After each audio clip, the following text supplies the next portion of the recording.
ভোলার চরফ্যাশন উপজেলা স্বাস্থ্য কমপ্লেক্সের হলরুমে কমিউনিটি ক্লিনিকের কমিউনিটি গ্রুপ সদস্যদের নিয়ে দিনব্যাপী ওরিয়েন্টেশন অনুষ্ঠিত হয়েছে।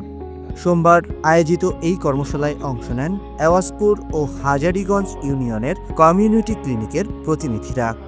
অনুষ্ঠানে প্রধান অতিথি হিসেবে উপস্থিত ছিলেন উপজেলা স্বাস্থ্য ও পরিবার পরিকল্পনা কর্মকর্তা ডাক্তার শোভন বসাক।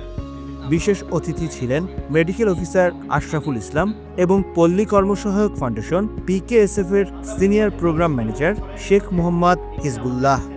সভায় সভাপতিত্ব করেন PKSF এর ব্যবস্থাপক কর্মসূচি মোহাম্মদ আলাউদ্দিন আহমেদ।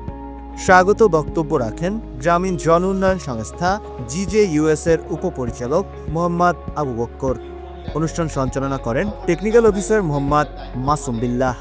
এছাড়াও প্রোগ্রাম অফিসার শাকিল আহমেদ, শাখা ইনচার্জ মোহাম্মদ ইলিয়াস সহ অন্যান্য কর্মকর্তারা উপস্থিত ছিলেন। GJUS এর আয়োজনে PKSF এর PPEPP-EU প্রকল্পের আওতায় এই কার্যক্রম অনুষ্ঠিত হয়। ওরিয়েন্টেশনের মূল উদ্দেশ্য ছিল কমিউনিটি ক্লিনিককে আরও কার্যকর করার পাশাপাশি সুবিধাবঞ্চিত ও প্রান্তিক জনগোষ্ঠীর জন্য স্বাস্থ্যসেবা নিশ্চিতকরণে কমিউনিটি গ্রুপ সদস্যদের দায়িত্ব, ভূমিকা ও করণীয় বিষয়ে সুস্পষ্ট ধারণা প্রদান।